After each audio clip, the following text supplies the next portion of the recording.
Okay. I'm Dr. Carduck. I'm one of the doctors who've been taking care of Mr. Wiggins. Okay. I'm Laura. I'm the manager for Debbie. Oh. And I'm Pam, and we talked on the phone. I was with Yeah, okay. Mercedes. I think it was earlier this Yeah. week or last week, maybe. Mm-hmm. I don't remember.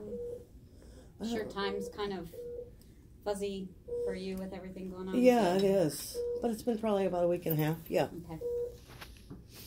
I'm Rachel. I'm one of the assistant nurse managers up Oh. here and charge nurse today. Oh, okay. Hi, Rachel. Do you want me to? You're Do you want me to?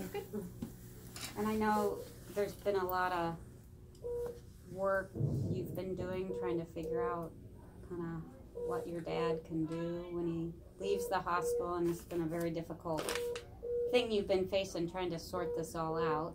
And we thought maybe it would be helpful for all of us to get together and see kind of where things are at from your point of view, and then also kind of share where we're at from our point of view and try to figure out where do we go from here.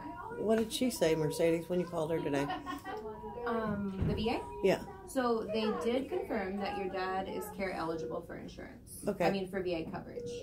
And so I did inquire to see if there was any way we could transfer him acutely over to the VA. Unfortunately, because your dad is lacking acute needs to go to an inpatient unit, they said that they are unsure if they're going to be able to get him over there. Okay. So they did request that I fax over medical documentation for their team to review. Okay. And so she said she's giving that all those records to the physicians to review. Okay. But in terms of, are we going to be able to get him there to the VA immediately? She could not guarantee that with me. Yeah, they can't guarantee. They didn't guarantee that with me. They didn't Right. guarantee. They And said so I'd they have to told me wait the till same Monday. They told me the same thing. Okay. And I don't know if they will be able to get him there inpatient again. If we will be able to do an acute to acute inpatient Transfer. Correct. Okay. So if they don't do that, I assume then they'd schedule him for some kind of eventual outpatient Yes. follow-up if you wanted him to be seen That is there. what they said. Yeah, that's what they told me. They said that they get appointment for a doctor to assess him. So all of that review process will be done through the VA, but sometimes that process takes, unfortunately, a long time. So what we wanted to kind of talk about is what happens in the interim between now and when we could either get him to the VA or get him to intermediate care facility through the VA.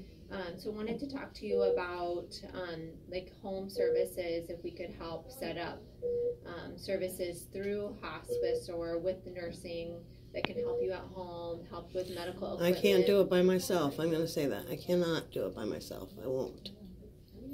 And do you have anybody else that can help you? Ask Mercedes. She's dealt with that. Do I have anybody else, Mercedes? So, in terms of other family assistance, I know that your brother hasn't been able to confirm with you that he is able to help like on an actual routine schedule. However, we did get it confirmed through Hospice Compassus that they are able to accept your dad for home services. Okay, So and that how would much be- how much home service are they going to give me? They confirmed that they would be able to have an aide come in every day, a nurse, that they would be able to provide durable medical equipment in the home as well. But in terms of nursing aides, I can't guarantee that they can have somebody like 6 hours every day. I think that she did say they could probably have someone 2 to 4 hours every day, which is actually really, really great. A lot of areas don't have that assistance, and so they did say that they would be able to help with that. Okay. What do you think about that amount of assistance? When you hear 2 to 4 hours, does that seem like, oh, that might be something that would be feasible? Or you hear 2 to 4 hours assistance and you're thinking, What are you that's doing? not enough? What is she doing? What are you doing, Mercedes? What do you mean? Oh, because I was just seeing what you were doing on your. Okay. I don't think that would be enough. Okay. What would you, if you were going to say, this is what sounds doable to me, how would you describe? Like, I would need what? How would you fill that in? maybe 6 hours at least, because I have to. Okay, I have been doing this for the last 8 years, understand? I have to land on my feet sometime. This is like a wake-up call. I have got to start making my own way, even if I have to sell his house, which I'm fine with. But I got to have the time to help me besides helping him. Does that make sense to you? Well, I'm not in your shoes, so what's important is what makes sense to you. You know, what you feel like makes sense. Because I've had him home 4 times, and I can't stay up 24 hours. I can't do it. So if hospice provided 4 hours, it's not easy to get private duty help, but that is something that sometimes can be done. But it is generally what you'd have to pay for out of your own pocket, or not your pocket, I guess, his pocket. So does he have some funds that you could use and access so that it would make it feasible for you to care for him at home? I would have to go through his, he pays for his house. So I'd have to go through and see what he can get rid of and what he cannot. I mean, we're at the position now where he makes too much to be on Medicaid, excuse me. Yep. But not, not enough to, we're like right there. Oh, you told me you only saw one other person with Yeah, this. just a couple other people in this situation. So one of the things I think that's challenging is thinking about how you fund something in the short run. If you are thinking he's going to get into the VA and eventually would have resources through the VA, one of the ways I would encourage you to think about it is, you're not necessarily obligating him to pay for something, for the next 6 months or a year. I would hope that the VA would be able to get him at least into an outpatient clinic appointment relatively soon, and then you could reevaluate based on what they can tell you about his eligibility. So if you were able to think about even just planning for the next month. Okay. I'm wondering if we could figure out, do you want to use his money to supplement what hospice might be able to do? Or do you want to use his money to pay for 24-hour care in a nursing home? I mean, I think you're right. He is in this in-between financial state that... And it looks like I can't. From what we've gone back and forth on Coventry, and so I'm at a loss as to what they... I think you'd have to pay, or he'd have to cover the nursing home out of pocket. Because if in you order went to with be that on route. hospice, you can't be on hospice and home health at the same time. So. And you're saying that there's no 35 hours from... So per Center for Medicaid and Medicare guidelines, the Iowa Code states that it could be covered up to 35. However, I did speak to people at Coventry who said that 35 is not guaranteed. And also I spoke to someone, an outpatient social worker at Iowa River Landing, who contacted Mercy Home Health, who said in order for a nursing home agency to be reimbursed for 35, that's not, that typically doesn't happen because Coventry, they have to look at it as a skilled nursing need versus a custodial need.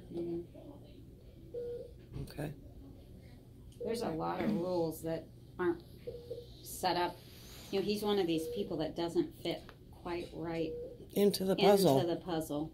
And that's what makes it tough.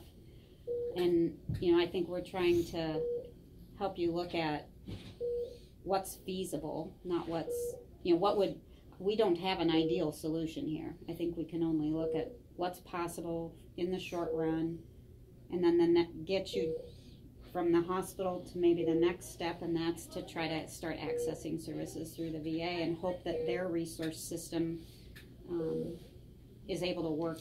It's more. 6 months out to get him into a clinic visit or into Marshalltown? No, into Marshalltown. Marshalltown. So the VA also did say that they do have a contracted facility here in Iowa City. However, they wouldn't be able to guarantee when he would be able to get in right away. But now that his benefits are active, they would have to work with Lantern Park, which is a facility that they're contracted with here in Iowa City.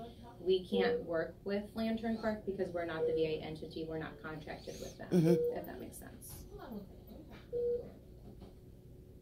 I can tell you, we have worked with families in similar situations. You know, everything's sort of unique.